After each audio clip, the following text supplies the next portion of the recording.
Hey world, guess what? We are live for the skateboarding film of the century.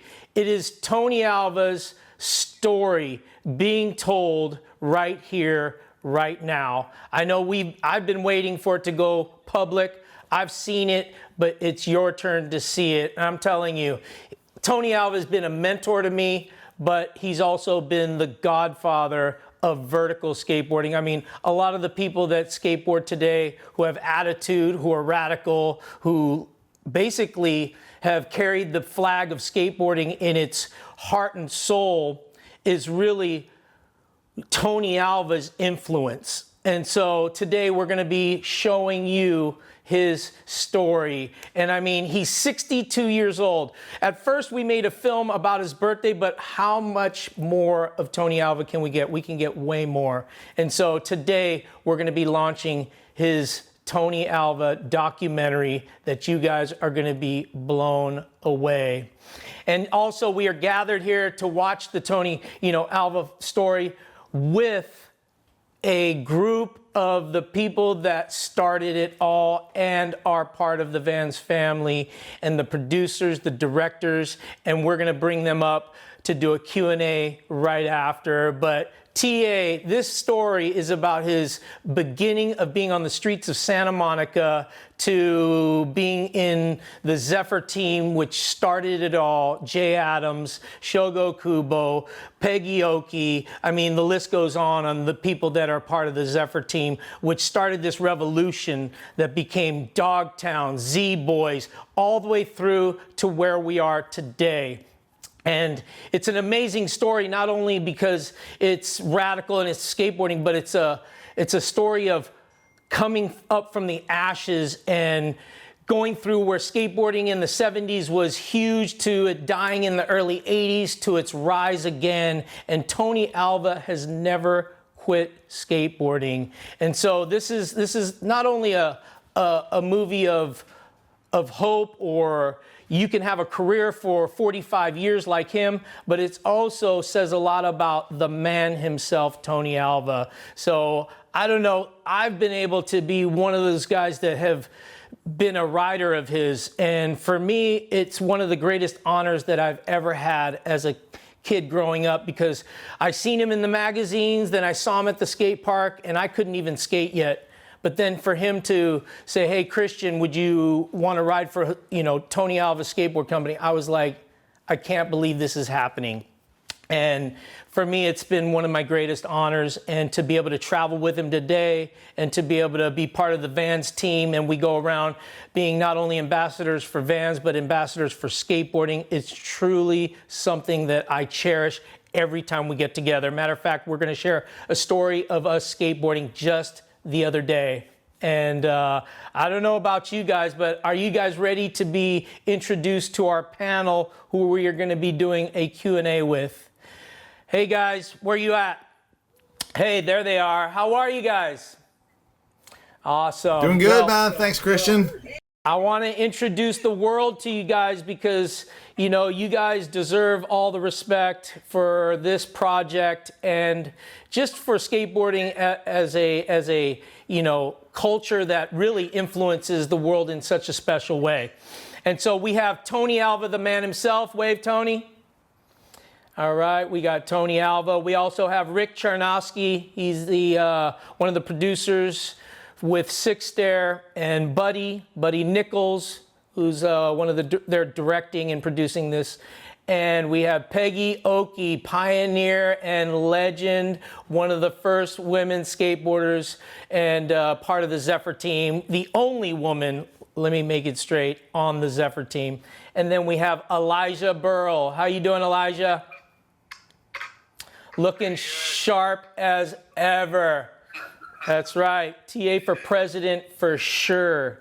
So Tony Alva, man, this is a big moment for you. The world's about to see your story, and I know that it's just a day in the life for you. I've been around you since I've been 10 years old, and it's kind of like every time I'm around you, it just feels normal and natural to be Tony Alva.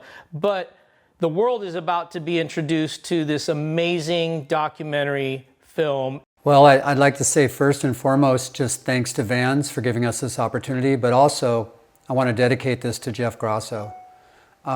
His spirit and, you know, the whole vibe, the ethos of not only the skateboarding in this film, but also the way the story's told, comes from the heart of Jeff Grosso. So this is dedicated to Jeff. It's not always all about me, you know. It shows my story. My story's been told many different ways, from different angles and different perspectives, but this is the most up-to-date perspective. And it includes a lot of people, I think, where their story needed to be included. And I'm glad that, Christian, you've been a part of this history and you've been a part of this. And, you know, it's like living the dream, you know, comes to different levels in your life, and you have to evolve. You have to be able to kind of roll with the highs and lows in you know, this journey of life. And that's, I think, has a lot to do with what's going on in this film. It has a lot to do with why Jeff's story is so important, with the combination of him telling my story. And as you'll see from the film, I don't want to give away any of the, you know, surprises, the ending and stuff, but it is an emotional journey for everybody involved, and I think especially for Jeff. So I just want to say that that's the part where I feel most connected to what skateboarding has given us and is still giving back, you know, is that it's something that gave us a life, you know, and that gave us direction, and that saved us from making some wrong turns, you know, and repeating the total insanity of, you know, not learning from your mistakes. And I think that my journey personally is that, you know, I learned from my mistakes the hard way, but I did learn.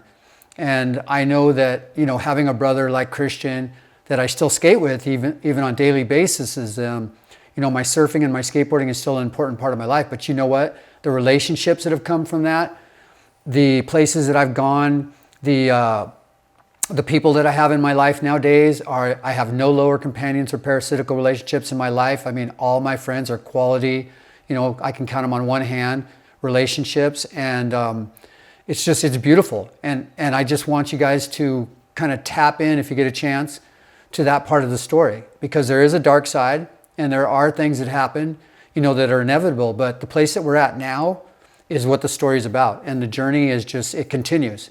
It's a one day at a time thing. It's going in a positive direction. Thanks to people like, you know, Elijah, thanks to people like Lizzie, you know, a lot of the kids and the youth that comes from my area. I mean, they are pushing the envelope one day at a time to the next level.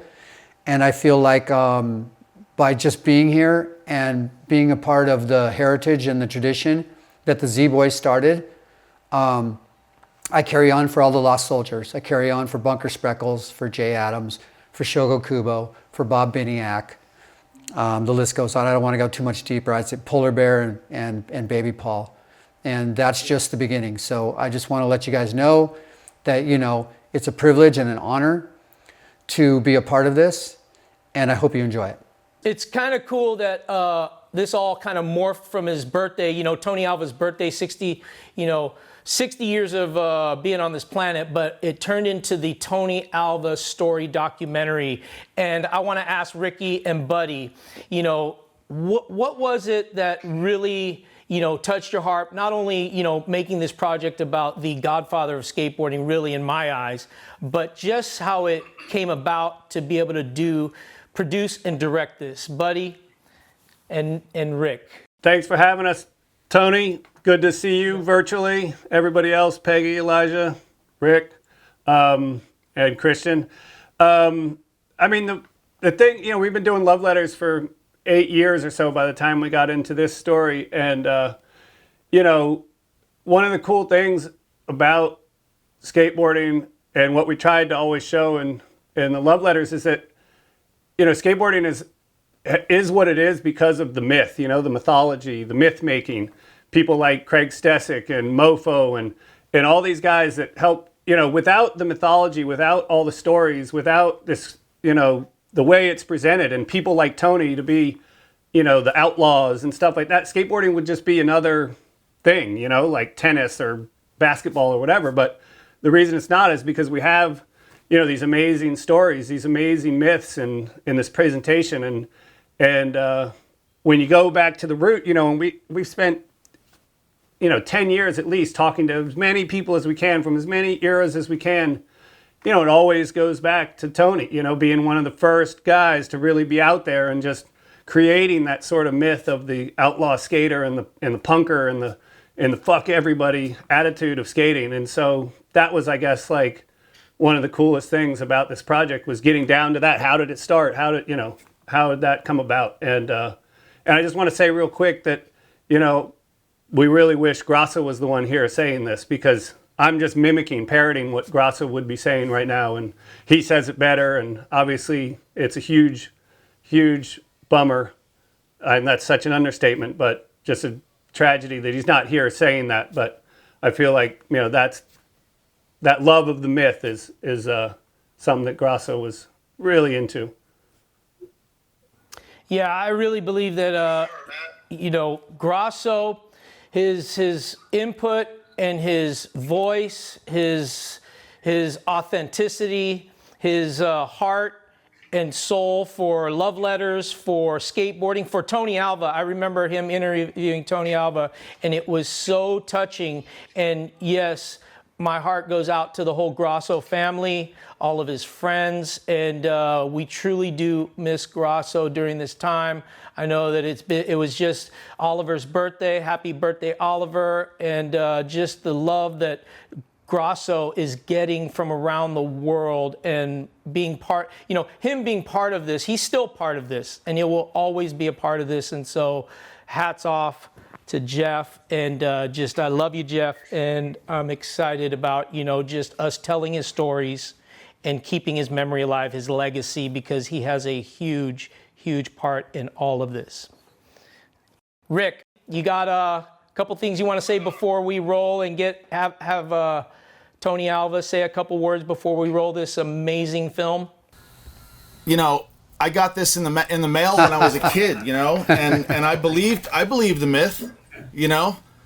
I went over to the mailbox and got this and opened it up, and I was like, dude, I was some kid in Pennsylvania, you know what I mean? Like sitting in the suburbs, and the myth came to my mailbox, man, and I bought into it, you know, hook, line, and sinker. I think that's the saying.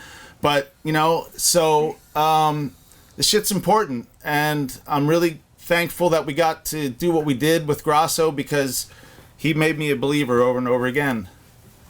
Well, without further ado, this is the Tony Alva Story documentary coming at you right now.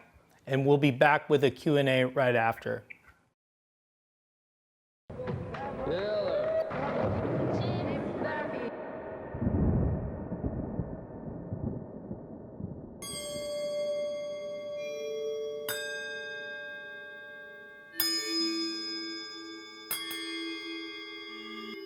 Kids nowadays probably think they're trying to imitate somebody else, but really that person that they're trying to imitate was imitating somebody else, and that motherfucker was probably trying to imitate Tony Alva.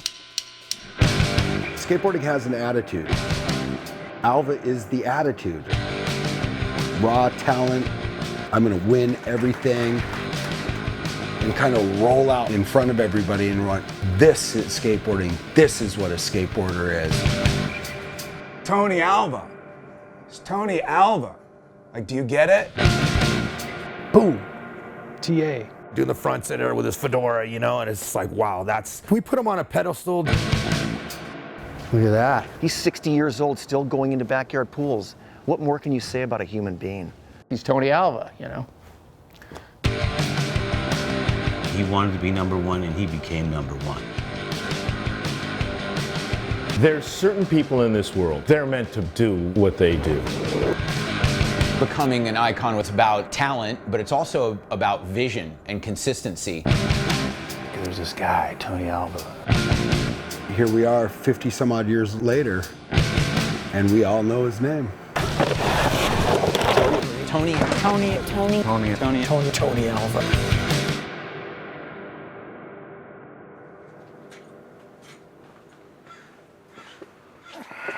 Hello, my name's Jeff Grosso, and I'm a professional skateboarder. Am I pumped? Huh? That looks fine. Yo, Bob, check out my new style. Good life? professional skateboarder. I've been skateboarding since about 1975. I turned pro in 1986. And for about the past 10 years, I've been doing this little skateboard show called Love Letters to Skateboarding. Look at me. Jason Jesse. Letters? It's kind of a history / mythology / skateboard pornography type deal. just to get you stoked to go ride when you're on your downtime. We just wanted to kind of preserve the tales of skateboarding and where it came from. Story after story, all roads lead back to Tony Alva. He's just the fuck you behind skateboarding. He's what kind of cemented it into the counterculture that it was, and ultimately into the pop culture phenomena that it came to be. He invented the fronts in air. What the fuck have you done? He's kind of our king, you know? It's an awesome, awesome story, his ups and downs. I hope you enjoy. That was a little long-winded and weird.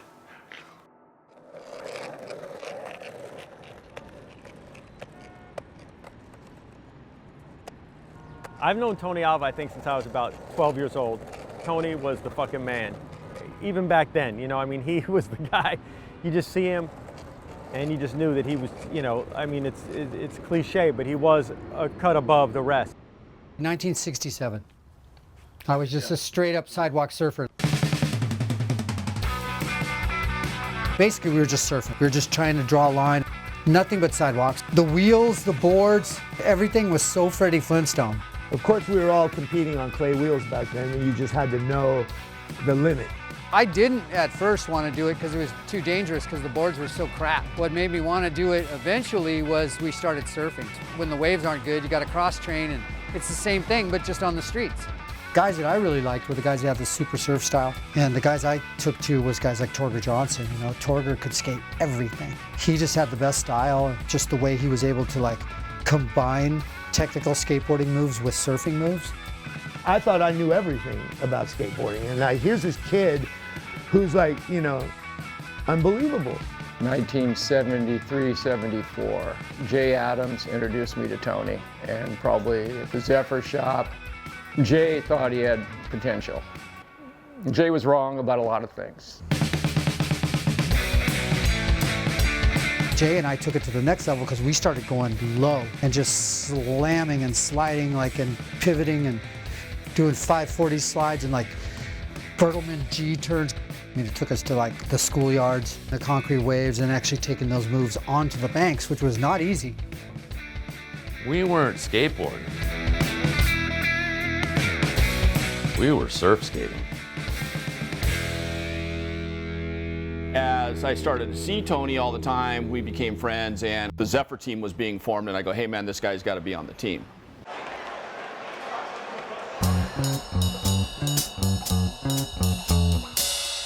When you look at the whole Zephyr team, it was all about being an all-around skateboarder. In freestyle, in slalom, in downhill, whatever it was, you had to excel in everything and have good style. Where Tony was the first aggressive, incredible competitor and stylist, Jay was really the guy that was doing stuff that nobody would even think of.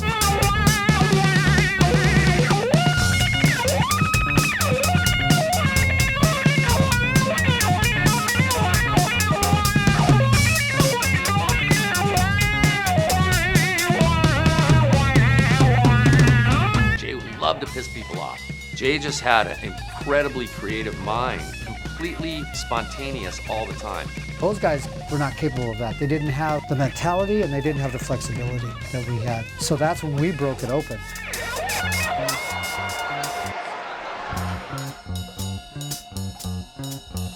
STACY PERALTA deserved to be on the Zephyr team because he was a very, very good skateboarder. STACY had more of a vision for skateboarding as a whole, and Tony had more of a vision as all about Tony as a whole. Tony Alva cut me off on a wave when I was 15 years old, and I've never forgotten it. It still bothers me. Can you believe that? Something that stupid would still kind of get under my skin. I'm a goofy foot surfer. I took off. He looked at me and took off. And he rode the wave entirely in front of me, never kicked out, never gave me a piece of it. I've never forgotten that about him. And do you think that's sort of a metaphor for his It could be a metaphor for who he is. Okay, yeah, you know, back in the day, you know, like Tony was a young guy, just like a lot of the other kids that were from the neighborhood. Tony had personality. He was kind of outgoing at that time. I mean, yeah. What kind of personality? Just describe his personality.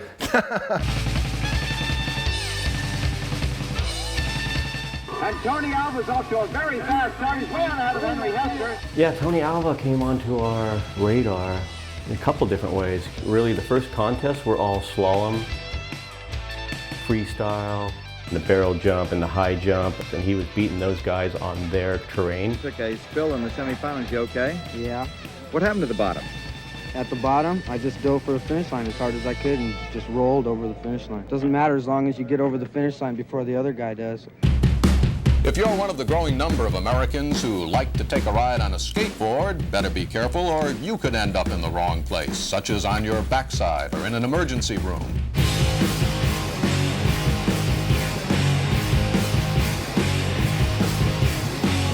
California households with kids between 8 and 21 have skateboards, and if that ratio holds nationwide in the next few years, the potential market is 20 million sidewalk surfers. The skateboarding business seems at last to have really taken off. And the urethane wheels coming in and giving us the advantage to like where we actually had like really carving ability and being able to control slides. And then actually going up vertical walls. I don't really think anyone could touch the guy. He was that good, I thought. You wanted to skate like Tony because it just looked the best. One of the things that was very important to the individuals who helped propel the sport from where we live was style. It could have been being around Bunker Spreckels. Bunker was coaching Tony to win the world championship. Bunker had style and substance. Bunker's stepfather, Clark Gable, was the biggest movie star in the world. He was the most recognizable guy on the planet. Bunker understood, because of Clark, what it was like to have an image, you know, how things worked. I think a lot of that washed across Tony, and I think Tony learned from it. So he basically taught Tony how to be a rock star.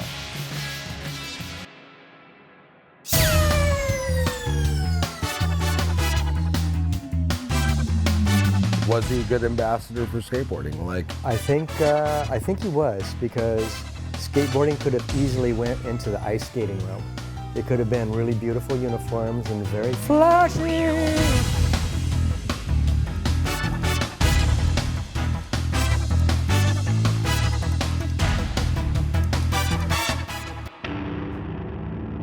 He made sure that it didn't do that. I remember I used to go down Ocean Park all the time when I was a little kid. We had the light just totally timed.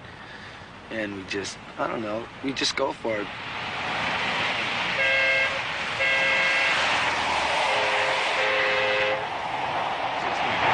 And then pools came in.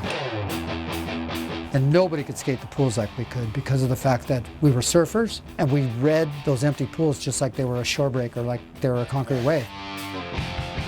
Now that history has been written in magazines, and the photos of Tony and his hair flying back, the Dogtown guys that are in pools. All the Stesic stories, the Dogtown tales, we related to this a lot. I mean, I wanted to take pictures because of people like Tony. It's like truly inspiring. I wanted to take a picture of it. I don't even know what made me do that. I wasn't a photographer yet. I just wanted to get a picture of it because I think I was seeing something that I hadn't seen anywhere else before.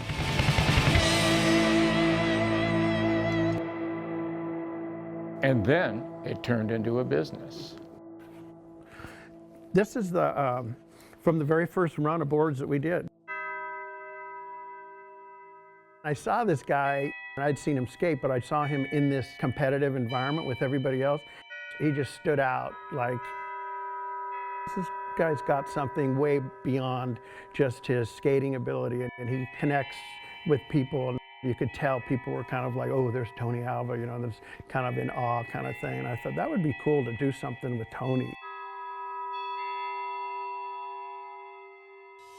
We kind of looked at this as like, let's create this body of work where the product can stand on its own, but this stuff is really cool. It's like art. Pete asked me to do a logo for Tony. He showed me the Dogtown logo, which I just thought was perfect.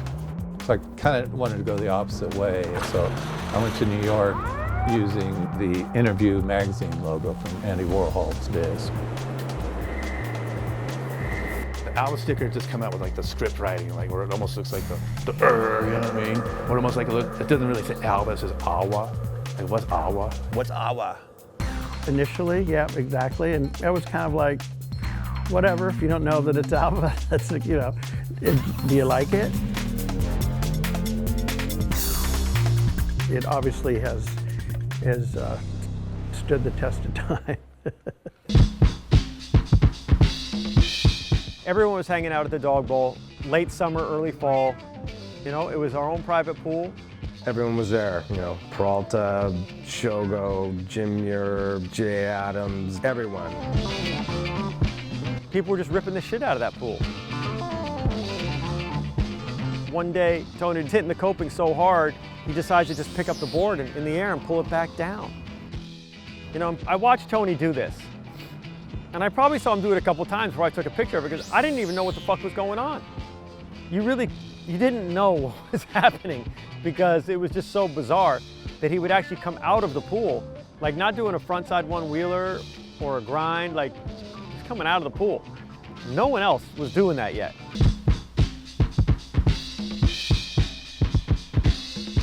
Fucking Tony Alva did it with style. That's Tony Alva. Tony did it. No one else did that shit. Fuck that. That's bullshit.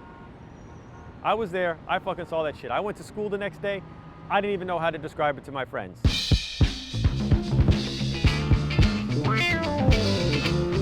Just the physical action that we're performing was amazing to me. It was like flying. Tony had the best style in skateboarding. It was a combination of surfing and skating all wrapped into one. It was a very aggressive style. He had the raddest skate photos, especially when his skateboarder interview came out somewhere in '78, all the Win Miller photos. I remember that was a big deal. And after that, everybody was like an Alva fan.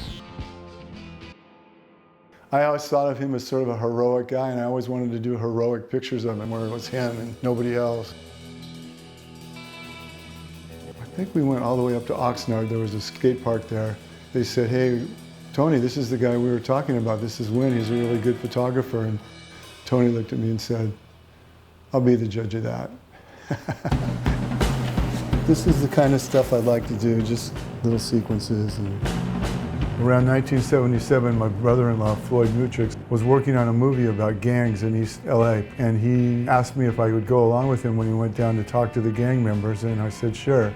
And I brought a camera along and started to take some pictures of the guys in the gang. So that was one of the ways I got in with Tony, because I showed him my gang pictures and he was kind of impressed about that. I thought at those days that Tony was kind of inventing skateboarding. It was ushering in at the beginning of the Tricky X kind of stuff, and it was a good moment in time for both of us because he was the cutting edge of what he did, and I guess I was too.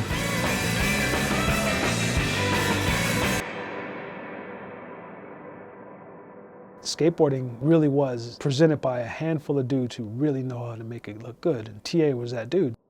I just remember him always being on top of his game, you know, and always able to back up what he had to say. That's what I want to do. That's who I want to be. That's the kind of life I want to live. It was difficult, you know, being the guy that had to chase these guys around and keep Tony out of jail. And we did Sweden, we did England, and we did France. One day we're just in Paris. Tony gets out of the car and starts skating, and these kids are just like, you know, oh my God, Tony Alva, Tony. Next thing you know, they flooded the place and autographs. We went to Canada with Jay. They just ripped everything that they were skating and completely destroyed the hotel.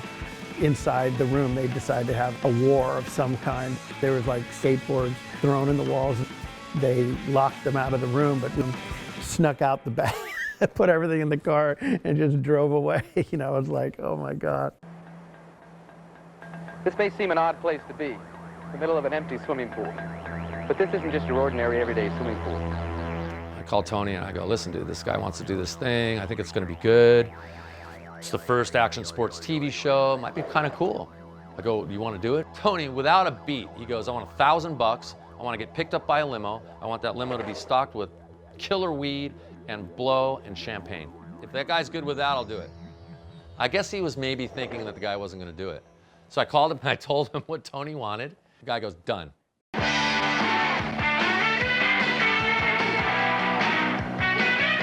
Front sides, back sides, inverteds, aerials, handstands.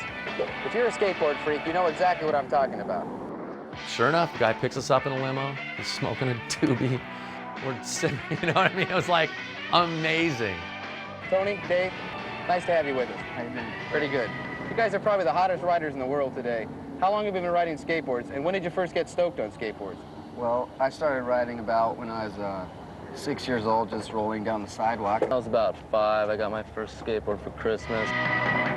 Well, the main thing I like to do when I skate, the feelings I get off on, I think, are the exhilaration of the speed and the power and the control. It's something that you experience just yourself because it's nobody else. Also, Tony feels his extensive touring has helped to establish him as the originator of vertical skating. Some of those interviews, he's very real and he really talks from the heart, you know. And what do you think a skater's peak age is in terms of years? Nobody really knows the oldest age for a professional skateboarder because there hasn't been very many old professional skateboarders.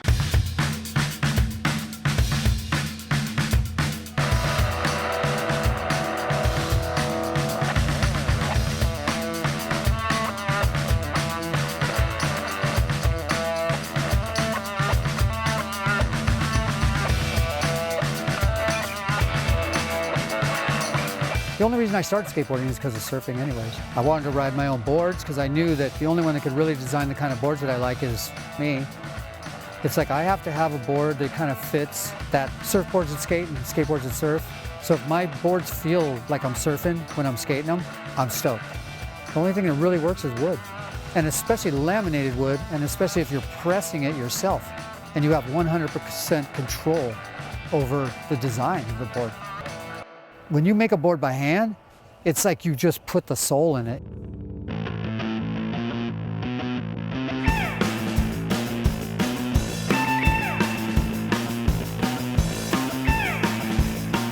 His were the top product as far as anyone knew.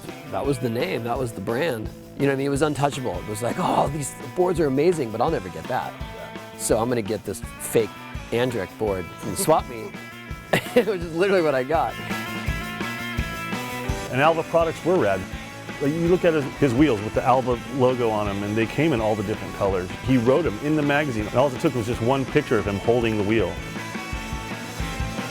That's when it was like, wow, this guy doesn't have to put a picture of himself skating because everyone knows that he's already an iconic skateboarder.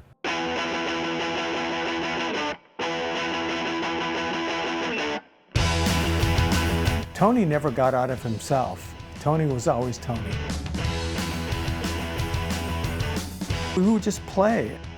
I mean, a lot of times I'd just show up and we'd be laughing. Look at this one, this is hysterical. People knew that Tony could skate, so I was adamant about not having him skate, you know, in an ad. Because every ad, you just go through the magazine and they all look the same. These pictures, they're lit a certain way so that there's a very strong connection to light and dark and color. As a kid, you were like, you didn't know what was going on with those ads. And they had a huge impact on me because I was really into art and I wasn't subscribing to art magazines and I didn't have an art teacher who was teaching me about things that were happening in the late 70s. Those Vega ads were really edgy.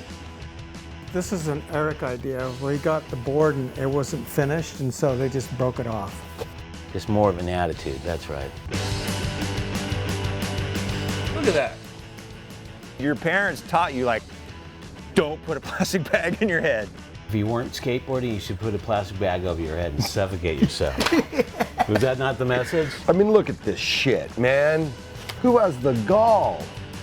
Well, you know, you call that attitude, I think it was just pissed. Like, what are these geeks doing? He went for it, and that's what he did. My cousin thought Tony Alva was hot. And I said, if she thinks he's hot, I got a skateboard. That's the ticket.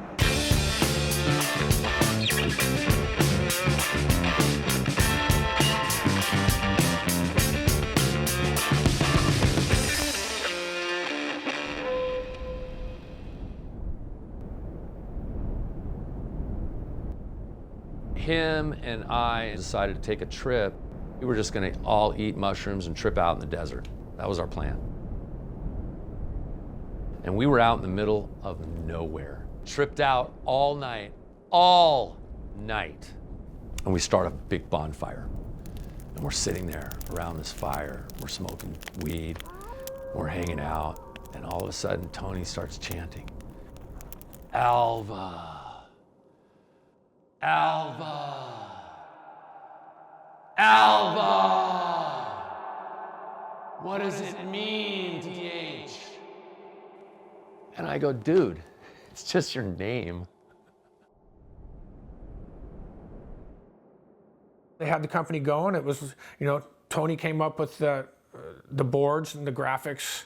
Honestly, during that time, the skateboard market was kind of waning. The final demise of that first company was, you know, they tried to do the clothing thing. We were already selling t-shirts and we started making wheels and we were selling wheels and all that. But we had clothing, you know, like stuff. I was introduced to a designer and he put together this kind of crazy line of stuff that you wouldn't have sold in a skate shop if your life depended on it. And they named it Alva Action. They wanted us to make a bunch of Alva roller skate wheels. So we made Alva cowboy boots with these really crazy colors. And then we bolted roller skates on them and gave them to these models. They do this show and we didn't even have the line out yet. And the next thing you know, it's the hit of the whole thing. We're on the cover of Footwear News. We don't even make shoes. We got all these orders from stores like Saks Fifth Avenue, Bergdorf Goodman in New York City. Studio 54 wanted the Alva roller girls to come over and do this whole thing. Bloomingdale's in New York City wanted us to design the whole window on 57th. So it just went down a rat hole trying to keep up and burning money like it was going out of style. And while it got a lot of publicity, a lot of attention, and generated a lot of initial sales, the core skate industry was just disappearing. Skateboarding just died. It just like one day it was gone.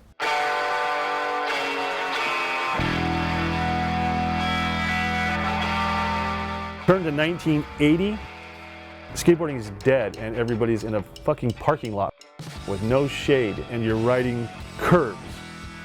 And Alva's still there.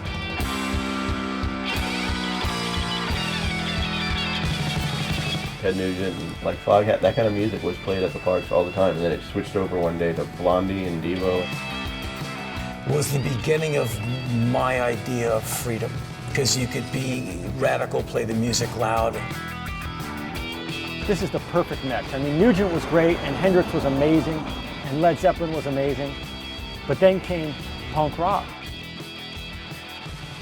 Darby Crash introduced me to Tony at Stardust Ballroom. That is when I got my Tony Alva button, is Darby gave me that night. He was so excited to be introducing Tony Alva to his friends. Skateboarding and punk rock, for some reason, it was like the perfect marriage of just madness. 1980, Ian's first band, the Teen Idols, they were in San Francisco. We're at Target Video. And so I said, you know, Tony Alva's here. And we're like, what? I mean, we flipped out. It didn't occur to us. He didn't cut his hair off. Like, we just didn't make that connection. And we walked over and we're just like speechless. It blew our mind. We had no idea that Tony was down. Ian and I, our voices rising. We're like, are you Tony Alva? And he went, yeah, I'm Tony Alva. And we're like, it was like meeting 10 Led Zeppelins. Do you remember the light beam ad with the boards on the pods and it said, hey, fuck all that other bullshit that you guys are seeing, I'm still into it because it's fun, blah, blah, blah. That ad said it in one paragraph. Yeah. Why I still skateboard. It was at a time in skateboarding where skateboarding was sucking commercially. It was just fighting. It was Action Now days, dude. Yeah. Come on, that ad might have been in Action Now. I think maybe it was. Something to not be proud of. Skating changed, you know? He went from being at the top of his game, you know, selling hundreds of thousands of skateboards, to having nothing. Let me tell you something, man. I remember a time in the 80s when Tony was going to dental school to become a dental hygienist. You know? People don't understand this fucking pro skateboarding shit. That was life, man. People fucking gotta live their lives, you know? People were trying to make a living. The skateboarders didn't have no guarantee. Skateboarding was just dead. I saw him in Japan. He was the only guy out there skateboarding. All the Japanese like worshipped him like he was the skate god. Over here in America, like people wouldn't give him the credibility. But he was like even ripping back then, even like binging out the next day. He would like be there, the first guy at the ramp in the morning. So when we heard Tony was coming back, and we started seeing him milling around the contests and stuff, and kind of hanging around and talking to STACY and STACY, you know, with this Jack's vest, and it was like, fuck yeah, this is so fucking badass. One day, Tony's like, I gotta get my company going again. We went down to the skate shop in Huntington Beach on Main Street. Tony talked the guy into giving him 20 boards, and they were like 20 Bonite blanks. And we took those things back to my garage, and that's when Mondo came up with the scratch graphic. And then we took those 20 boards back to the shop, and the guy gave us 40 more, and we went and did it again. I think we did it another time or two after that. And then Tony's like, fuck, I just gotta have somebody start pressing boards for me. And then Alva kind of made that second comeback, I guess, in like 81, 82. It seemed like a whole nother company. Classic question, plans for the future. Well, my plans naturally for the future are to travel a lot, and I want to promote Alva products to the #1 skateboarding product in the world, as well as maybe use my Alva logo to promote other products that have my name on them. The very first skateboard t-shirt I bought was the Alva logo with the scratches through it, you know, the claw scratches, and a black t-shirt with the red and white. Red, black, and white might have made an impression. I might have used those colors in my art. We totally snagged it from the Bruce Lee movie, Enter the Dragon. We were like, oh, we're gonna do the scratches, and we're gonna put the Alva logo, but it's gonna be goth, and we're just gonna do black boards. You know, where he was like, had white face on, and he sort of looked like Dave Vanian from The Damned, or I'm not sure what he was, Kristen Death was kind of happening. This new photography with Chokey Boy, you know, like, now who's Chokey Boy? We had Raul Vega here before, and now there's this new thing with Chokey Boy. Yes. Cool. I shot a fair amount in black and white also. It was supposed to be like gothic, you know. The gothic people always trip me out. Did you ever see the Irving Penn photo of Salvador Dali and he's throwing the cat? I wanted to kind of pay a little homage to that. It was just a different scene, a different style.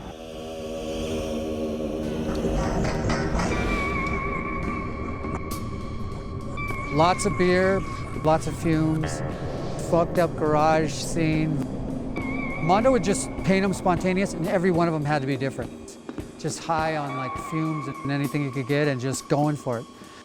It was just crazy, like a total art project of just like the most insanity, like fueled creativity ever.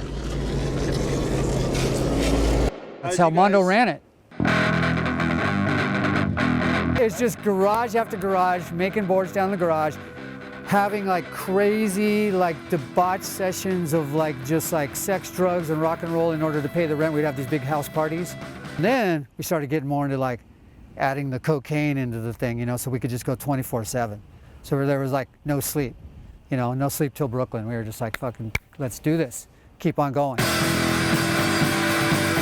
So we'd work as late and as hard as we could, and then just crash and burn after having another big like drinking bout or whatever, and then wake up and work again for another 3 to 5 days. You know, it was just this insane cycle.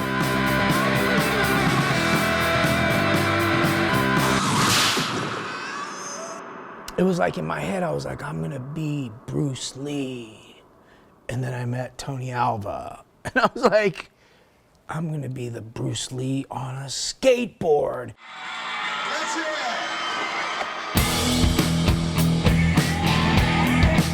Love Christian. Christian Hosoi is probably my favorite team rider of all time. Tony Alva walks right up to Christian and goes, Christian, I'm starting my company up. We want to talk to you about skating for us. You're the only guy I'd even consider. Christian just had his Sims board with the Rising Sun, #1 selling board. I was like, how could he quit the biggest company in the world to skate for Alva, you know? And he's like, dude, that's Tony Alva. So I was like, wow. I really wanted the Hosoi, the Alva Hosoi with like the kind of Asian looking sun thing with the spikes. His attitude was, I'm the best. And I was like, wow, dude. It didn't matter if he was, you know, skateboarding anymore. He was still the best. I went from the corporate kind of office to the garage. Alva had the Scoundrels band. We were watching Black Flag, and I mean, No Parents, raging like on acid, and like, we were like nuts. And then I was like sitting there, and I'm like, yeah, Eddie. Yeah. Eddie, man, you know, you need to quit, pal. You need to skate for Alva. You'll be the amateur, I'll be the pro. We'll travel around the world, get chicks, and it'll be awesome. We're driving through Santa Monica to a little residential area, and we pull up to a house. And we go, I go, where are we at? He's like, we're at the Alva factory. And right then I almost started crying because it's like a garage. And Chris was like, this is awesome. I'm like, no, it's not awesome. When I got on Alva, the very first thing Tony Alva told me, goes, Eddie, we're gonna be flying you out to contests and stuff like that. And I just wanna let you know, if you don't feel like entering, don't enter. We don't care what place you get, dead last, it doesn't matter. Just go there and represent. I'm pro now, and I don't even have to do good in a contest. From that moment, it was all fun and games.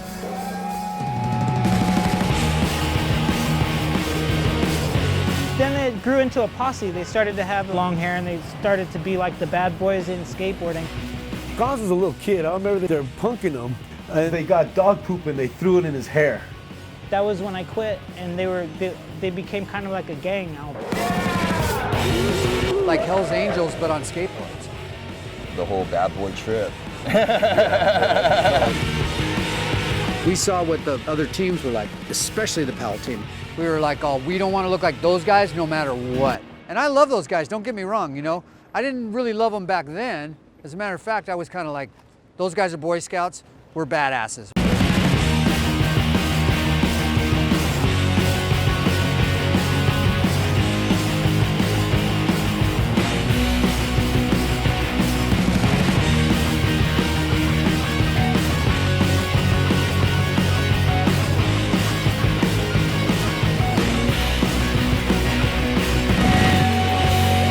Skated ditches, pipes, pools, streets, you name it. Anything that was skatable, we skated it.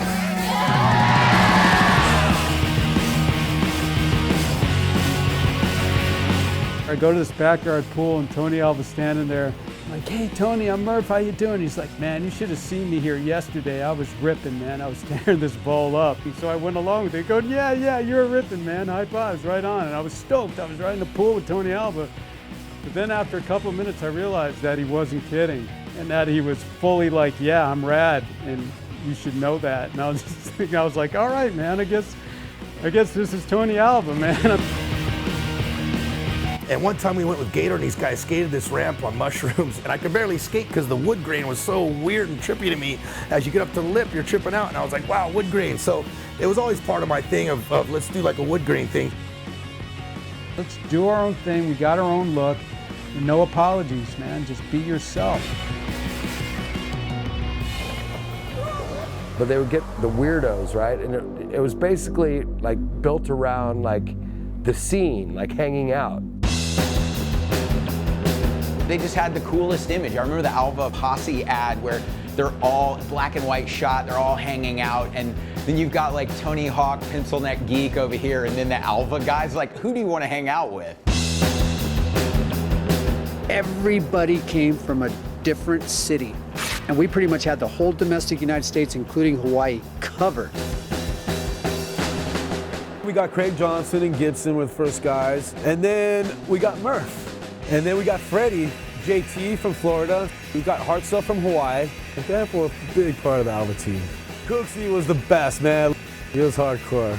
He ripped it up, take the biggest slams, didn't shower much. So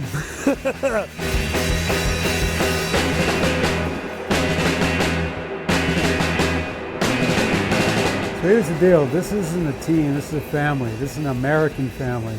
It's the Bad News Bears of skateboarding. What do you think, man? Well, what I think is, like, if you can't accept it, then go fuck yourself. And he doesn't mean that in a bad way. He's No. just saying.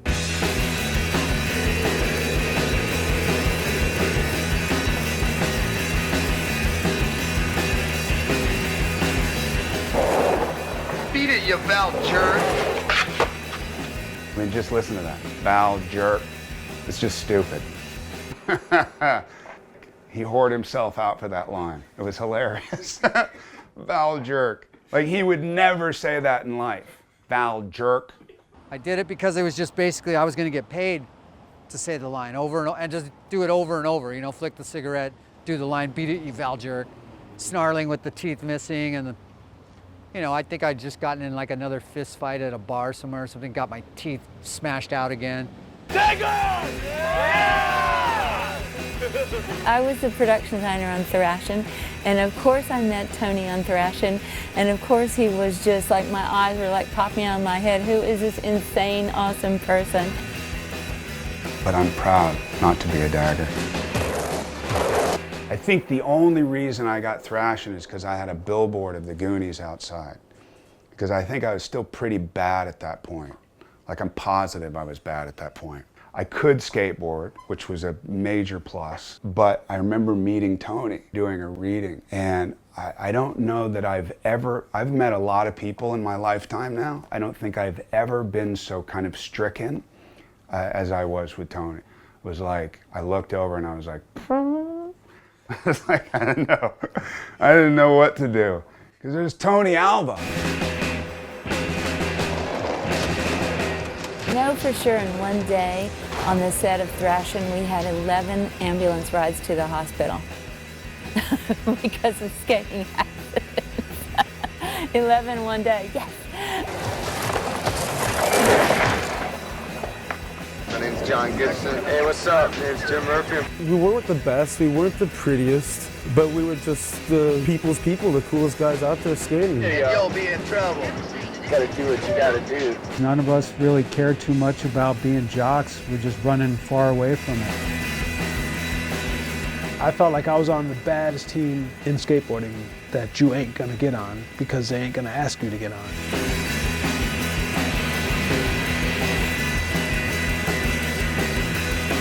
And this is when it was all about going 10 feet out, right? It was how long can you stall an invert and how high can you do a backside air? You know, the leather jacket, the jean vest, and the dirty scoundrelly hair, everyone but Danforth. Guess what? I saved so much money on fucking shampoo. Fuck yourselves.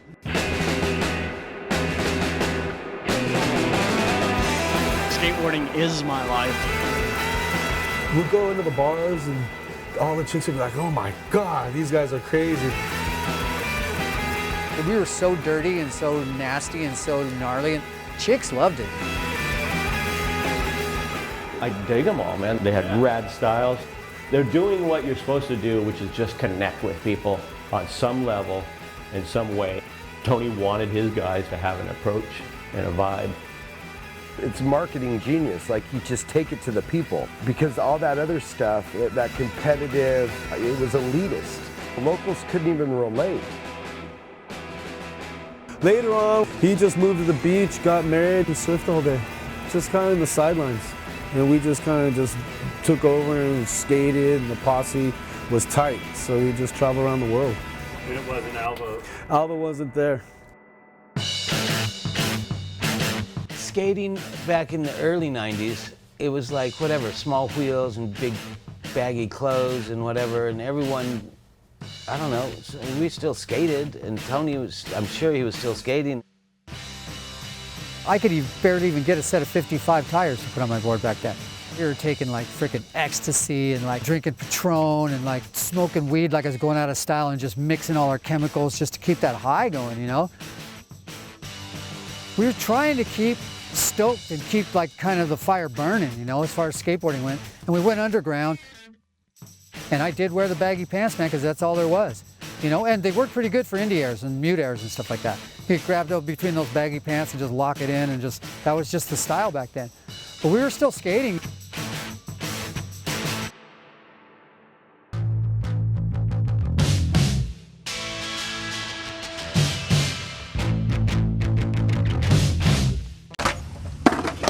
Hola, ¿cómo estás?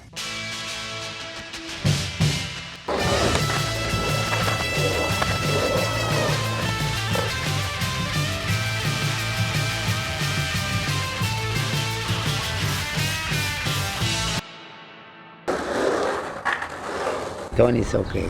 He always welcome. He's nice. And he always help us. Because we know, you know, basically this is private property and that we're privileged to be here.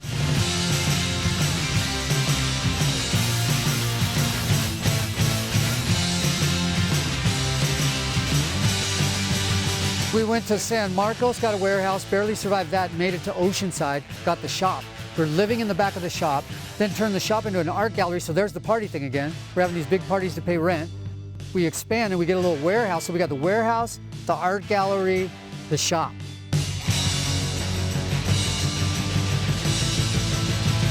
And then all of a sudden, next thing you know, there's an article about Dogtown.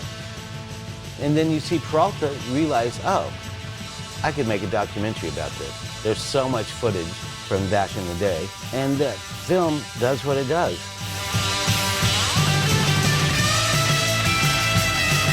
Dogtown like won Sundance. Then we win Spirit Awards, and we win Toronto Film Festival. So we're on fire. Not only did it breathe new life for us, but it breathed new life into the skateboard world itself. There's money and there's the fame, there's all of these so-called things that I should be stoked about. I wasn't that stoked because I was just partying so hard and drinking hard. If kids are trying to copy me, they better be ready to suffer the consequences. It's Alva. A lot of us did suffer the fucking consequences. You know, I'm a perfect example of that. When you grow up and your heroes are a bunch of fuck-ups, and the entire culture of skateboarding was centered around youth and rebellion, it was really attractive to try to outdo these guys. And it all starts out as fun and games, right? Like, I'm gonna be just as gnarly as my heroes. And because skateboarding is such a progressive thing, it's like, okay, well, they took it to here, and then we took it to here, and so, you know, and it's this leapfrog thing, and it's the same with partying. He fucked up time and time again. I fucked up time and time again. It stops working, you know, and then you're trying to recreate it, and then you're just walking around as kind of the worst part of that. He was like a ghost for a while, you know, like I feel like my years of growing up in Venice were probably some of his more darker times. There are no cameras around. Nobody wants to stick a video camera in your face because they're afraid you're gonna take their fucking video camera. Super angry all the time at everything. Like fucking weighing like 175 pounds, bloated face, freaking rings under my eyes, just total, just like freaking Pillsbury Doughboy version of TA. I was losing everything. And once you start fucking spiraling down that hole, it's a bitch to try to climb out of. We literally watched him just decay in front of our eyes. Someone you just did not want to be around. So the bottom really is that everybody's growing up and you're not. you know? And at that point, it becomes lonelier and lonelier and lonelier.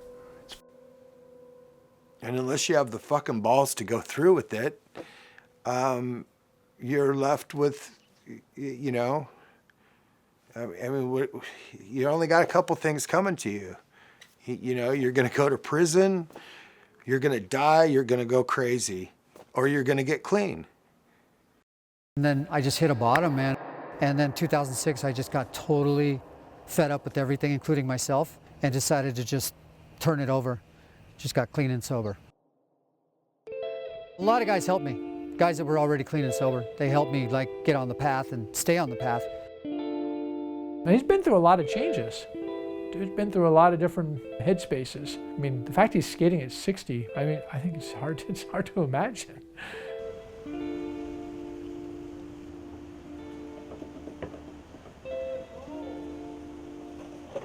But when you lift the grid off, all that shit goes away, and he's still fucking skating.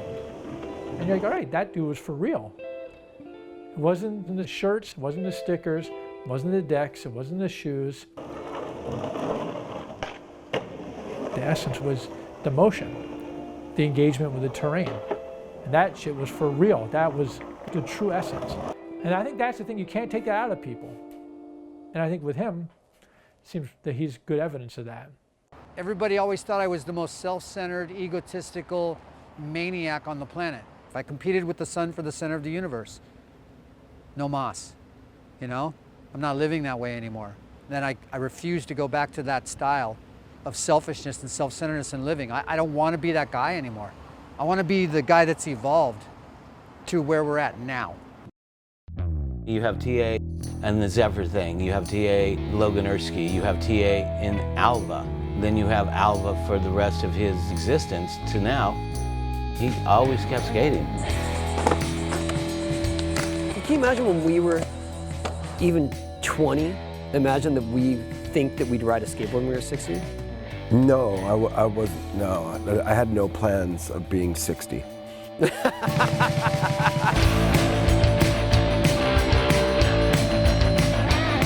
He just embodies everything about it. Think about this for a minute. You can't get any pro basketball player or any pro athlete of any kind to play with any of the quality they did when they were young. They can't do shit, let alone stand on a skateboard and do a fucking edger on it. That's why you have a 60-year-old professional skateboarder named Tony Alva. He's still setting the bar for the simple fact that he still surfs, he still skates, and he's playing music, and he's active. He's never broken a bone. He's like a cat. Definitely, I was probably one of the first kids to just fly off the ramp, get an air, throw it, like, you know, this crazy, like, I'm #1 salute, you know. At 60 years of age, he will still risk sneaking into someone's backyard and riding their pool. Amazing. You can't be a cultural icon and play it safe. Unbelievable. Because I never thought any of us would still be here talking about this. And for him to be doing that at 60 years old, he's a motherfucking man. Standing in front of like STACY and Jay and like the cross and like the sun setting, dude, this reminds me why I started this journey and where I'm going in this journey. It's my story, but it's about Dogtown, it's about Santa Monica, it's about surfing, it's about skateboarding, it's about Stacy Peralta, it's about Jay Adams, it's about Jesse Martinez, you know, it's like the list goes on, dude. I can still feel it. Like right now, I feel it. I feel like connected to something that's real. I'm not a slave to drugs, I'm not a slave to alcohol, I'm not a slave to money, I'm not a slave to my cell phone, I'm not a slave to my fucking car. I can give a fuck, man. I got this, and I got this. And that's all I need.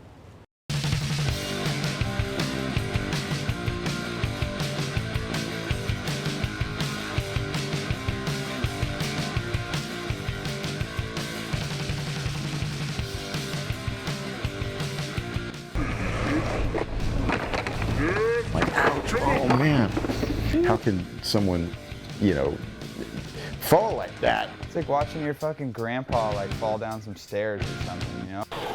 But he just like gets back up and does it again. I don't fall that much, but when I do fall, it fucking hurts. You know, what more can be said? It says it all. This image says it all. You're fucking totally blowing it. Coping is abusive. I don't even know how people ride that shit. Wear the fedoras that we bought at like thrift stores that were old men that had probably croaked, you know, with their hats on, and here we are wearing them. In the 70s, he told me that he lived in that room right there.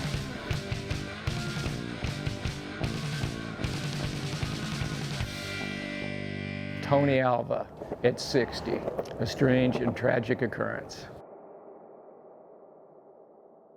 The thing that I'd like to thank you for is just for influencing my young mind and helping me find my way and find my people and giving me the attitude. Like, I was fucking lost as a little kid, man, and then We all were, dude. and then I got this attitude. You know, like Bad Brains. I got this PMA. Like, I got this fucking attitude, and without that, I would not fucking be here. And it makes me so fucking emo and weird. I owe my whole life to, like, everything that I am. I owe to skateboarding, and I owe to you. So thanks a lot, and thanks for watching. This has been The Letters. Go skateboard. Turn this shit off.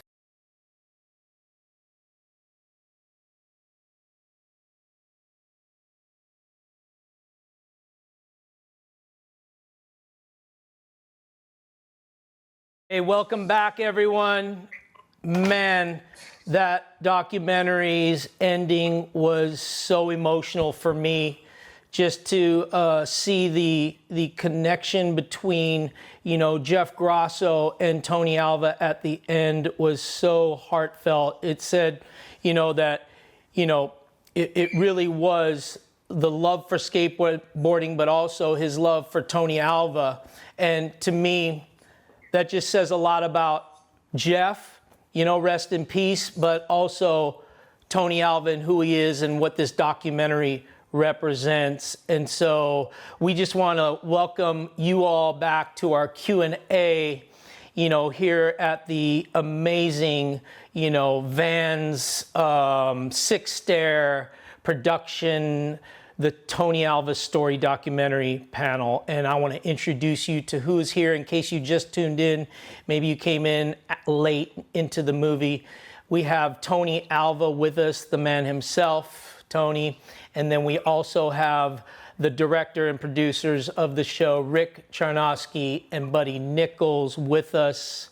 And then we also have the pioneer of women's skateboarding, original Zephyr rider, and the only woman Zephyr rider, Peggy Oki, and one of my favorite skateboarders in our current, you know, world of skateboarding is Elijah Berle. Super stylish, but also he's from Santa Monica, where Tony Alva's from, and he is with us, and we are going to be doing a Q&A with them. So welcome, and I hope you've just been impacted by the film like it's impacted my life and just all of us who've seen it, and it's just incredible. Like, I've traveled the world with this, and for you guys to finally see it, it's something super special to all of us, especially the panel that are here. So, man, how do you feel, Tony?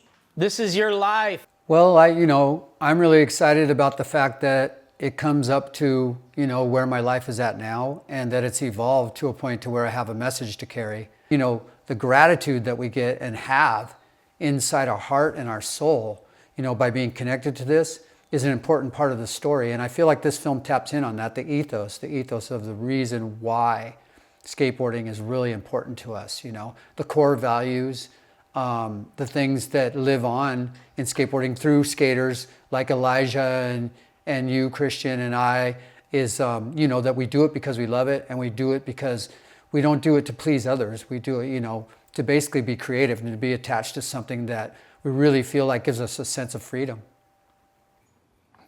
Amazing. Now, Buddy, with us losing Jeff on March 31st.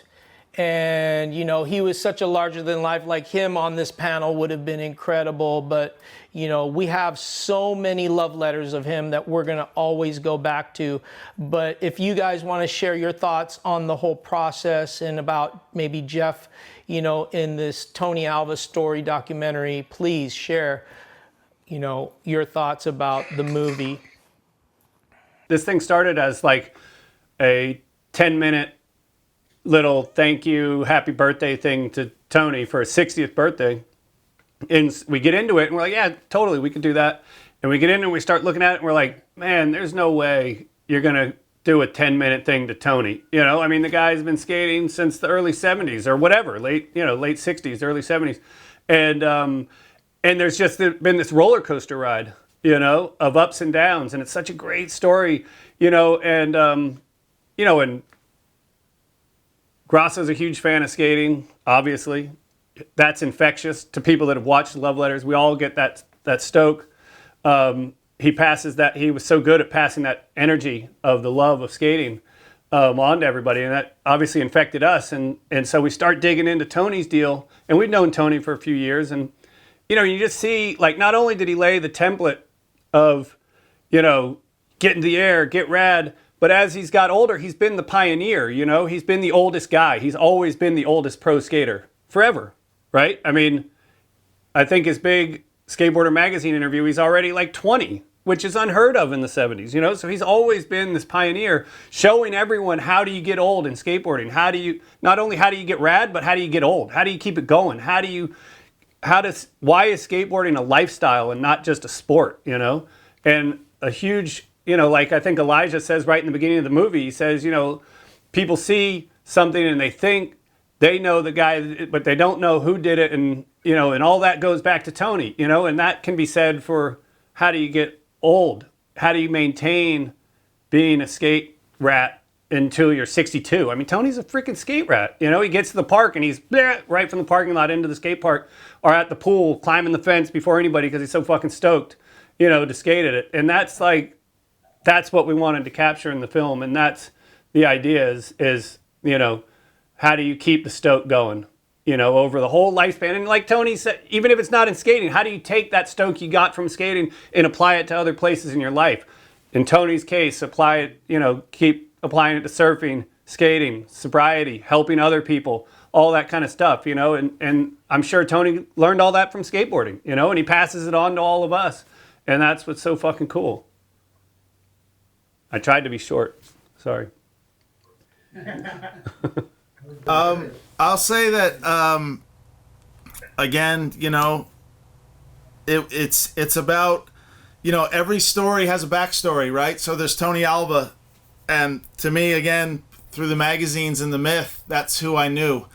But and the people behind that, the support crew, the photographers, the producers, the magazines, it was, again, there's a whole group of amazing, creative, awesome people behind that we got to, dude, the amount of stuff that we learned, you know, about this history, we actually got into flat files and into boxes of photographs and films that have never been seen, and talked to people about, you know, that Alva logo. Like, we got to meet, you know, Eric Monson. We got to meet the guy who did that damn thing. And then we learned, you know, so that kind of stuff, it's like, that's the reason I'm interested in filmmaking. You know, I'm just so proud of you guys for just taking on the Tony Alva, because, you know, for me, loving Tony Alva so much, I would hope that somebody who takes on a project like this would take it on with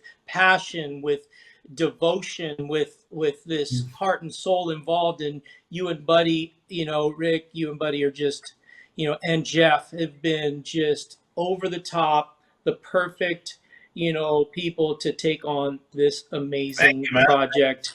You know, so Tony, this story is also a survivor story, Tony. It just says a lot about who you are as a fighter, and I know that I have a lot of the same, you know, kind of things in common between, you know, the documentary I made, you know, Rise and Fall, you know, and for me to have, you know, 20 years of sobriety and knowing that we're walking this sobriety out together everywhere we go, we get to share our story with people is truly amazing, because we're the most unlikelies to ever even survive this long, let alone be sober and still be skateboarding. I mean, we're still at the heart and soul of who we are true skateboarders. And so this is an amazing flick that talks about surviving. Do you want to say anything to those that are out there, you know, maybe struggling, maybe trying to do it right, or just want some inspiration from you? Well, you know, the best thing I can say is, you know, do things, especially like when you're involved in things that you love, just do it for like the honest reason that you feel like it's something that, you know, is coming from the heart. And I feel like anytime you're being creative, that's a gift. You know, it's a gift that not everybody has, and that not everybody takes advantage of. And when you go out and skate, just skate for fun. You know, go out just to, you know, basically do it because you enjoy it, and get that essence going, that feeling of freedom, you know. And even if we did have to jump the fence the other day, you know, we did it for the right reasons, because we knew that as a brotherhood and as that little posse that we had right there, that it was in the moment, it was the time to do it. And the way that we did it, I think, was with grace. And try to do things gracefully, you know. Have a moment, you know, with yourself even, or with your brothers or sisters, whoever's out there skating with you, that you can share. You can share something that's really pure. And the ethos of skateboarding is that it comes from surfing, but at the same time, skateboarding has gone to a different level. And the level that it's at now is completely at a place where I never envisioned in my life, you know, when I was younger, that it would be. And it's just an amazing opportunity to still be a part of skateboarding, either as a professional skateboarder or just, you know, an ambassador.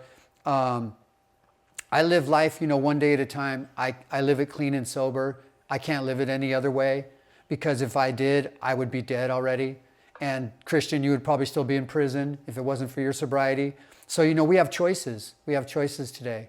And the choice to jump over that fence, it was just in the moment, and we had to do it, you know. And I'm glad that we did. I mean, the photo that you took of me that have gone like practically viral, you know, of just like you know, with your little phone camera, snapping a shot of me just doing a frontside grind. I mean, those moments are priceless now, you know, and you have to kind of take advantage of some of these things that society provides us with. But at the same time, we have to be, you know, tougher than tough and rougher than rough sometimes, you know. We've got to survive, and we've got to do what we got to do to survive. And skateboarders, we've been through it all, you know. So when it comes to what's going on right now in the world, you know, even with biological warfare and stuff, you know, we keep a positive attitude, and we're there for each other, but we're there because we know deep down in our heart that it's the right thing to do. And the right thing to do is just like, don't let go of hope. Don't let go of your faith. Hold on to the things that really keep you feeling like, you know, I'm alive for one more day, and it's for a reason. And the reason is, it's like, I'm going to live it to its fullest, and I'm going to love what's going on, and I'm going to share that with other people. And that's why, you know, sobriety is so important in my life, you know. It's number one. I love that, Tony. I love that. You know, you said it at the end of your movie, you said it right now. It's really because it's the fun and the love that you have for skateboarding. You pointed at your board at the end of the flick and you said, I've got this and I've got this. And for me, it was like straight to my heart of why I still skateboard today, why I never quit, why I'm not gonna ever give up because of industry popularity. It wasn't a popularity thing, it was a brotherhood thing. It was getting together.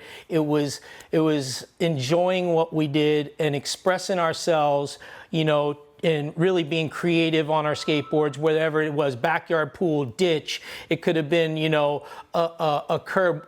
It didn't matter. We were going to just have fun. And so that's an incredible, incredible message to tell. And so I know that keeps your fire burning. I know it's going to influence a lot of people who are watching this today to remember that. It's about having fun. It's not about just being sponsored or getting paid or traveling the world. I mean, those things are what we do for fun as well, but it's about the bottom line. It's for fun. Skateboarding is for fun. And I love that, Tony.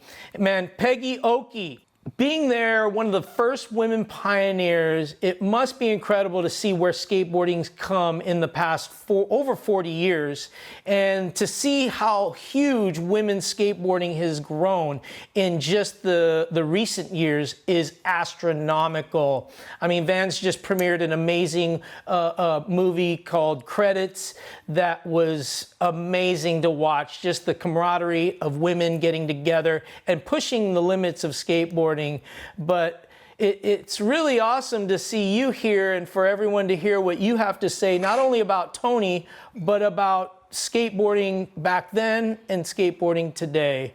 So how did you like the film, and you know, what is your thoughts? I really enjoyed the film about Tony and thought it was well done. Really great to see Tony honored. And when you asked Tony about age and skating, and it's just my little phrase is, age is a skate of grind.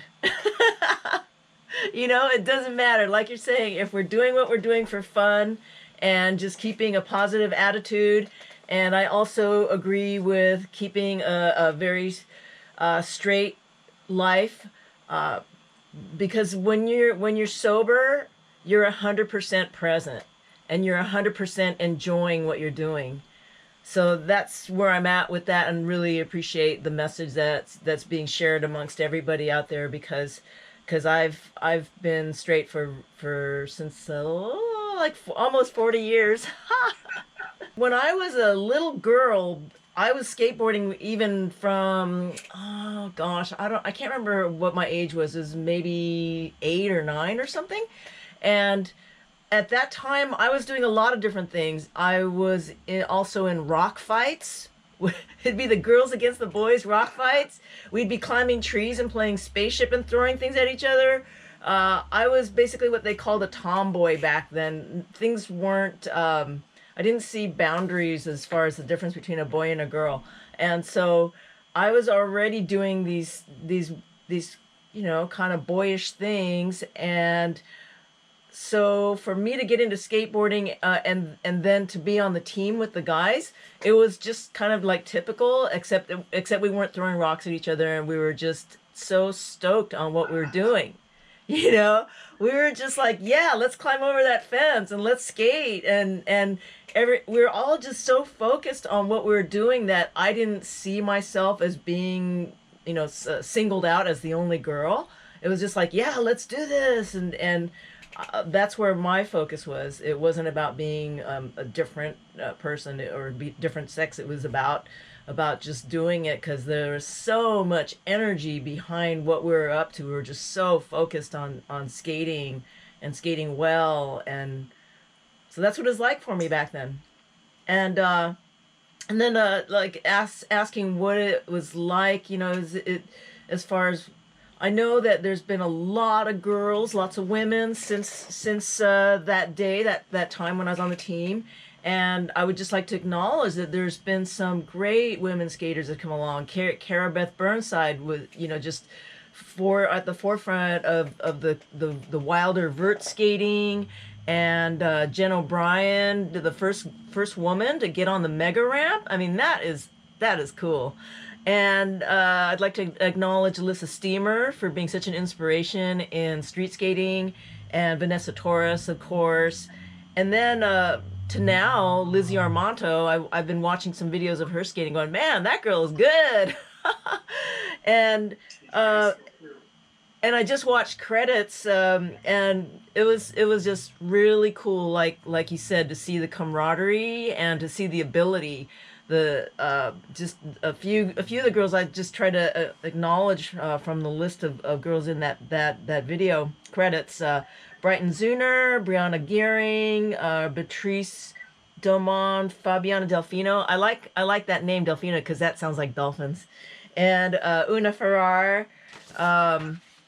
All good skaters, all the girls. And it's great to see how many women skaters are out there now. It's just, it's really cool. It's really nice to see that. And I'd like to say that as far as the common thread, that we have as women skaters and men skaters, boy skaters, whatever, is that we all are willing to take the hits.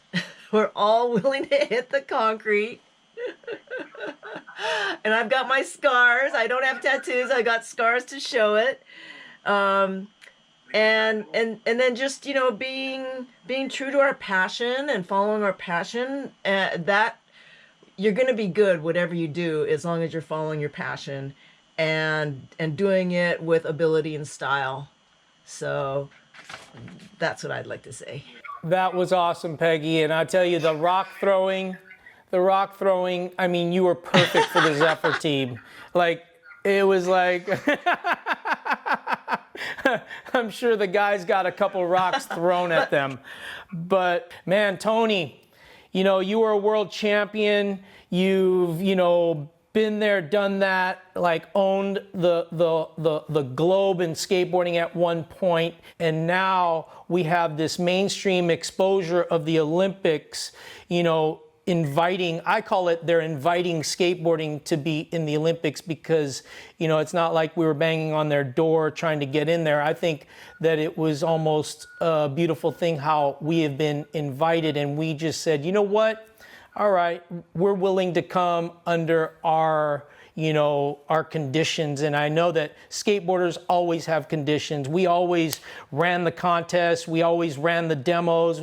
We ran to a beat of our own drum. And so I just want to hear from your heart, what do you think about, you know, skateboarding today, transition? We get to go to the Vans Park Series a lot, but also how the mainstream, you know, skateboarding and exposure's gone to where we're going to be going into the Olympics, not 2020, but 2021.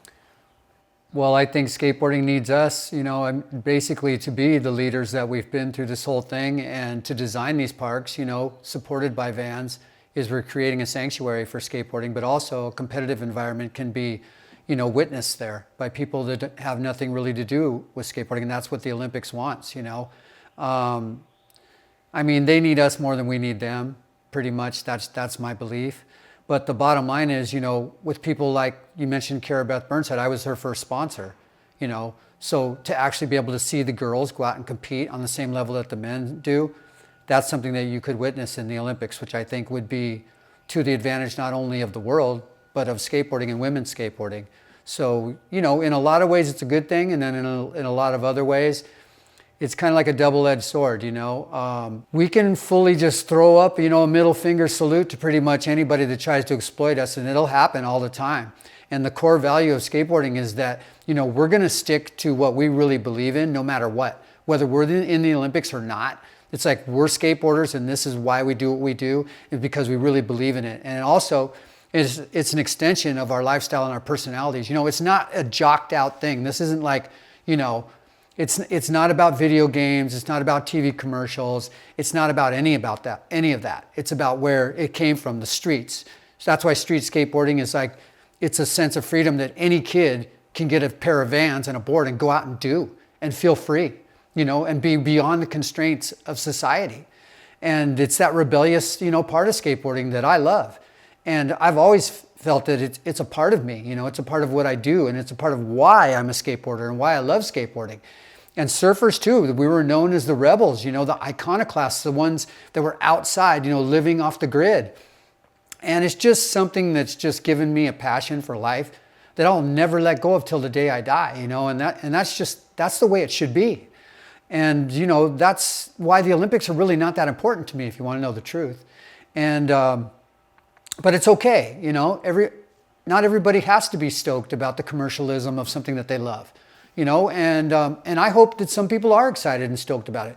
I mean, I saw a thing, you know, I have a good friend, you know, that has a son that's going to be a surfer, you know, my friend Dino, and he was stoked and was waving the flag. It's like, yeah, I'm going to go represent America and I'm going to surf. And, you know, I say more power to you. If that's your attitude and that's where you're at when it comes to like what you do as an athlete, then go out and show the world and do that. And, you know, hopefully, you know, things will recover and things in Japan will become safe enough to where we can do this. You know, I've got friends in Japan that are waiting for this to happen so that we can have like a big, you know, reunion of everybody. So we'll just see what happens. I'm praying for people that are you know, in fear and that are sick and that are battling, you know, this hump that we've got to get over in the world today.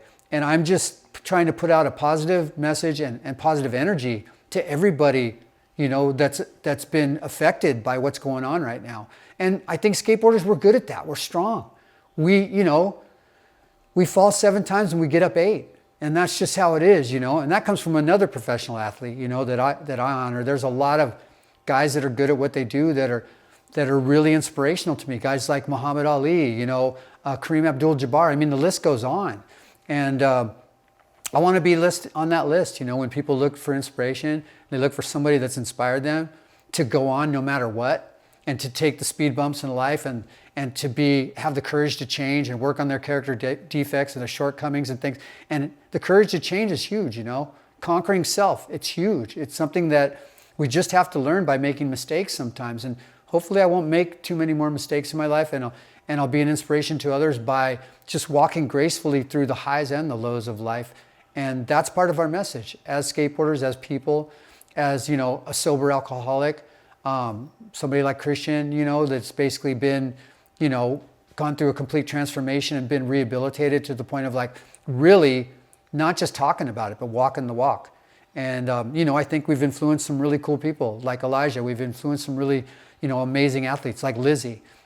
Kara Beth Burnside was mentioned. Peggy Oki, only one on the Zephyr team that really got first place in that first contest. So I think I bring that back. The lady was the one that kicked everybody's ass. And, you know, that's our story. And that's part of my story, but it's part of everybody's story. It's not a myth anymore. We're not living it metaphorically. We're really living it right now, today, in the moment. And by sharing this, we're just bringing it right to where it's at right now. It's just for today, right now. The verities of existence. Live this life to its fullest. Tony, that's always inspiring to hear how you speak. You're so eloquent, and it's a truly gift for you, you know, not only to be the most stylish skateboarder, I would say, you know, on the planet since day one, but also just how you speak and your intention, your sincerity. I could feel it through the screen. Man, it's incredible. Man, Elijah Berle, I want to hear, you know, what you have to say about how Tony's influenced you. You come from the same neighborhoods. What was it like growing up in your neighborhood and watching the movie, and how you feel about Tony Alva? I don't know, man. I just like grew up and was hungry for the same stuff that you guys were hungry for. Like, didn't have any intentions of taking it anywhere, but it led me to my whole life now. Skateboarding is everything. It's my whole life. It affects every single decision I've ever made. And without it, I'd be nothing. And everybody needs that something, or else they're nothing. So skateboarding is my something that is me as a person, and it's my whole life. And that's all I've ever known, and that's all I'm ever going to know. And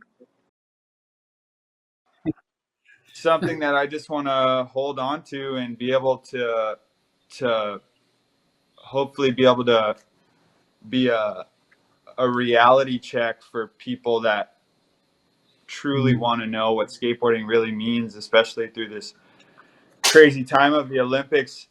I still want there to be a reality point of what skateboarding really is, and that's someone like who views skateboarding the way I do, is like it's not something to abuse, or it's more than the Olympics, and it's more than skateboarding.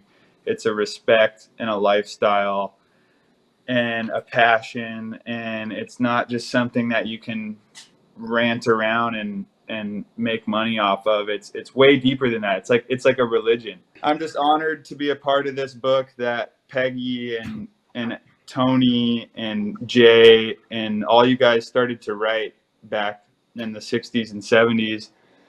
And I'm just excited to have a couple pages in the book and hopefully continue it on the right path that you guys have started. And yeah, hopefully not let it get too lame. I totally love what you're saying, Elijah, about the respect, because I always tell people, if you love something, you'll respect it, you won't exploit it, You won't take advantage of it. You'll always want to give back to it. Even though we take from it, we always deposit something back into it. And I think you've learned that through, you know, where you grew up, the people you look up to. And Tony Alva has been one of those guys that we have been able to draw from. And for you, you know, to have that, you know, kind of like location where you're from, the neighborhood, Venice, Santa Monica, and it's just something that's special to me that I'm part of that, you know, page in the book as well. And I love the way you say that, because skateboarding is like this book, and it's going to be like the annals that people are going to read in the future. And so this movie is that to the world. And I know that they've gotten a huge mouthful of, you know, not only Tony Alva, but of what skateboarding means to all of us, you know, and that's something that we love to, you know, promote. That just says how the book is still being written. We are still writing it. Elijah and this next generation of skateboarders that are taking the flag of skateboarding and carrying it and keeping it honored with respect says a lot about, you know, you, Elijah. And this panel has been incredible. Tony, man, is there any last things you'd like to share with the world who's just on the edge of their seat waiting to hear anything you have to say before we sign off and tell everybody that it's going to be time to just go skate? Skateboarding is something that, you know, is just an extension of what we do in our lives, but I would just like to say to everybody that, like, don't give up the fight no matter what. You know, life is just like one day at a time. We're going to do the best we can in the moment today, make wise decisions, try to be of service to others too, you know, and help other people. Don't make it all just about you, because when I was young, I did that a lot, and I had to learn the hard way, you know. And as we start to evolve as human beings, we need to understand that the more that we give back is the more that we get, you know, and we really have to be connected to that. We have to know that, you know, we can't just keep taking, because it doesn't like replenish the source. The source of life, I think, is really love, and how much you love your life and what you do today is going to give back to what's going to happen in the future. And whether it be through skateboarding or whatever your passion is, you know, music. I have an amazing band that I play with where our message is, you know, conscious. We have like a conscious message to people, you know, through our lyrics and the way that we do what we do. And everything that I try to do is that I try to basically share something beautiful and positive with other people. And that's all I can really say, you know, is, you know, try to just like think about others and what you can do to help somebody else today.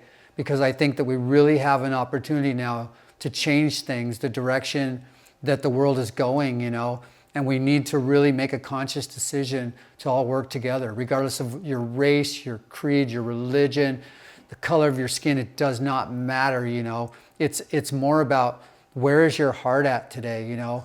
What are you really living for? Where is there something and someone that you can help, regardless of just human beings? Peggy works for, like, you know, basically restoring just the lives and the freedom and the vitality to all living creatures in this world. And that's what I look to her as, just like, you know, an inspiration. You know, a lot of young people look up to Elijah. I think Elijah carries himself with confidence, you know, that just exudes from him, you know, and it's good for young skaters to see a guy like Elijah, you know, carry this message. And, you know, to Rick and Buddy for, like, you know, having the courage to, like, tell this story, and, you know, being a part of Jeff Grosso's life and being connected to, you know, Steve Van Doren, and having a guy, you know, in our life that shows us how it's okay to go out and get dirty, you know, and just be like, you know, being of service to others is like Steve Van Doren has shown me more than anything, especially since I've been sober. So, you know, it's a little bit of all of those things, but it really all comes into, like, the whole, you know, the whole sphere, just like looking at the world from, like, space or something, you know. We can't just focus on one spot. It has to be the whole thing, you know. It's the whole deal. And, you know, saving our oceans and saving our cities, and just believing that we're gonna get over anything that stands in our way through faith and through grace, and have good style doing it, you know, be graceful. I think that's what it is grace is a gift. Use it correctly, and you have good style. And style is everything. That's just from the book that Elijah was talking about, the book of life. And so if you can do that. Concrete doesn't discriminate. If you're black, white, brown, boy, girl, trans, that shit hurts the same. We bleed the same, and we all have the same blood color. So, Amen. Keep it rolling. Keep life pure. Tony, you've meant the world to me. I've been continually inspired by you, even till, you know, this moment. Just being here to be, you know, in your presence, always being in your presence has been something that I'm still in awe of. I don't just think of it as being like, you know, oh, there's my friend. I still look at you as Tony Alva. And man, congratulations to Buddy and Rick and Jeff Grosso, who put together an amazing Tony Alva Story documentary. It's truly something that is remarkable. It's going to be one that we're going to continue put on replay. We're going to look at it and just continue to draw from it. And I just want to tell you, Tony, that I love you and I'm proud of you, and you're an inspiration to me, you know, more than ever, even after these, you know, interviews we've done. And so this has been an amazing time of getting together. Thank you all to all those who have been here for the Q&A, Peggy, Buddy, Rick, Elijah, and of course, the godfather of skateboarding, Tony Alva. And I just want to tell you all who have been watching, who love this amazing story, skateboarding, that this is something that we will always look back on and just be inspired to what? Go skate. Let's get out there. Let's go shred, everybody. What's happening out there? Let's do this.